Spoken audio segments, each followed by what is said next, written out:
Van వచ్చేస్తుంది issue. సరే సరే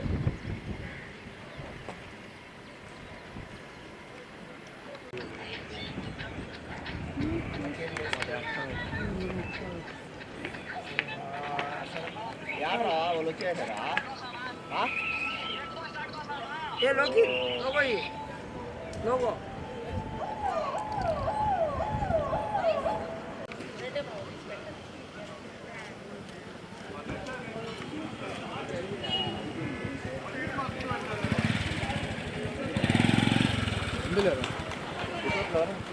అన్ని లోగోలు అన్ని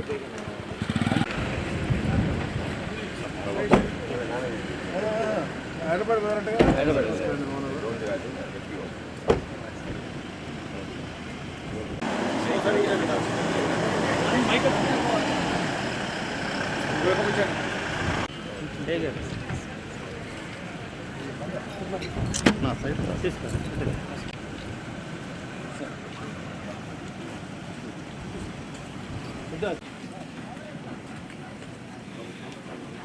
బాబు బాబు వీడియో ఎట్లా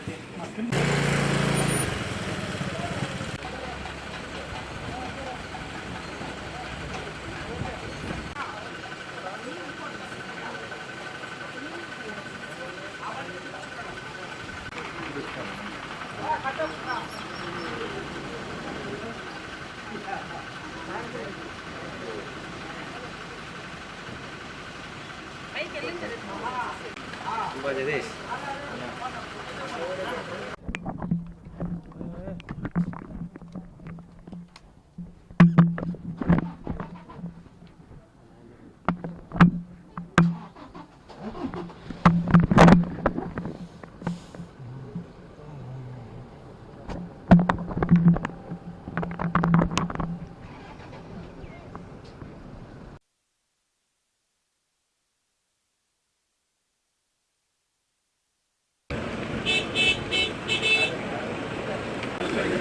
అవును అది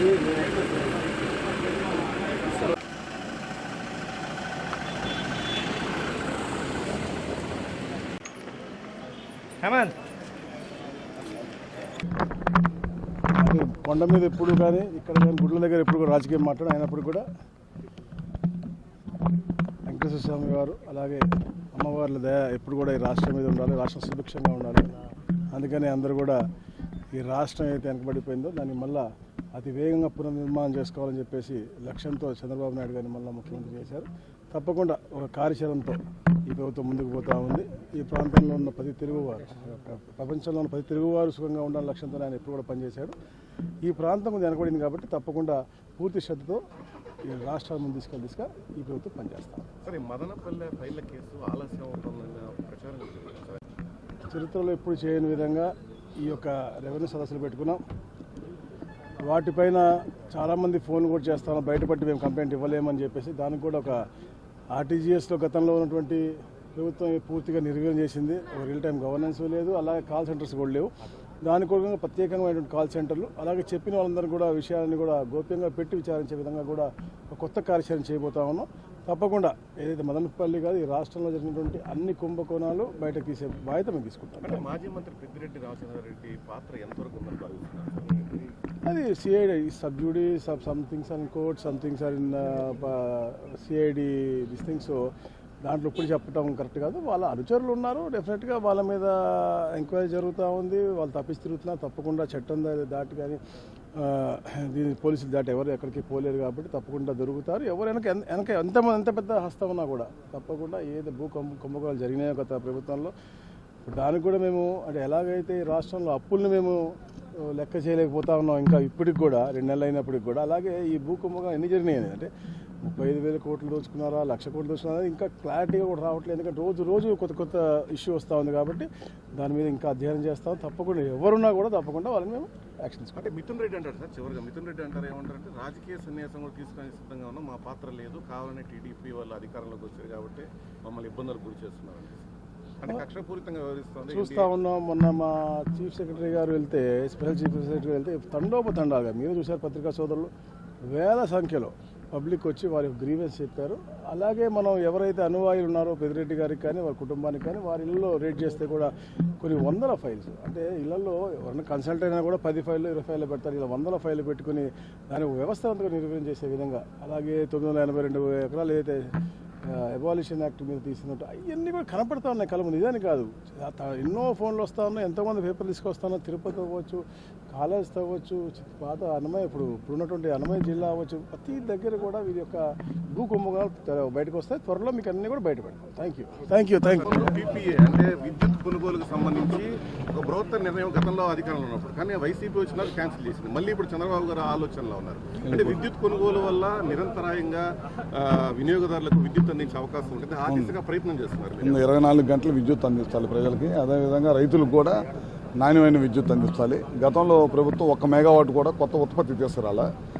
ప్రతి సంవత్సరం అయితే 6 నుంచి 7% వాడకం అయితే పెరుగుతుంది. దానివల్ల ఉత్పత్తి తీసుకురాకపోవడం వల్ల కొత్త ఉత్పత్తి మొత్తం కూడా కరెంటు బిల్లు ఛార్జీలు పెరగాల్సి వచ్చింది.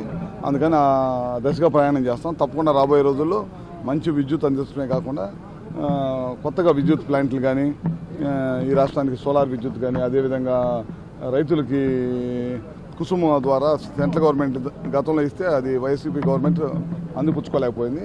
దాని మీద అధ్యయనం చేస్తున్నాం. తొందరలోనే దాన్ని కూడా ప్రకటించి రైతులకు నాణ్యమైన విద్యుత్ అందిస్తుంది. సార్, దువ్వాడ శ్రీనివాస్ విషయంలో ప్రభుత్వం కక్షపూరితంగా వ్యవహరిస్తుంది. వ్యక్తిగత విషయాలు అంటే కుటుంబానికి సంబంధించి రోడ్డుపైకి వెళ్ళడం ఇవన్నీ ఎంత కరెక్ట్? ఇవన్నీ మా ప్రభుత్వానికి సంబంధం లేదు. అది వాళ్ళ కుటుంబాల విషయాలు. వాళ్ళ ఒకరు కాదు, ఇద్దరు కాదు, అందరూ అదే పరిస్థితిలో ఉన్నారు. మనందరికీ తెలిసిందే. అది వాళ్ళకి ప్రజలే చూస్తున్నారు, ప్రజలే నిర్ణయిస్తారు. అంటే గతంలో మీ పైన అంటే ప్రతిపక్షంగా మీరున్నప్పుడు మిమ్మల్ని రకరకాలుగా రోజా కావచ్చు, అలాగే చాలా మంది అప్పట్లో మంత్రులు మిమ్మల్ని రకరకాల ఇబ్బందులకు గురి చేశారు. ఇప్పుడు వాళ్ళపైన చర్యలు ఉంటుంది, వాళ్ళందరినీ ఒక్కొక్కరిగా అరెస్ట్ మేము మా ప్రభుత్వం కక్ష సాధింపుల చర్యలు తీసుకోదు. మా ప్రభుత్వాన్ని ఎంతో పెద్ద ఎత్తున నమ్మకంతో గెలిపించింది. ఎందుకంటే ప్రజలకు పనిచేయడం కోసం.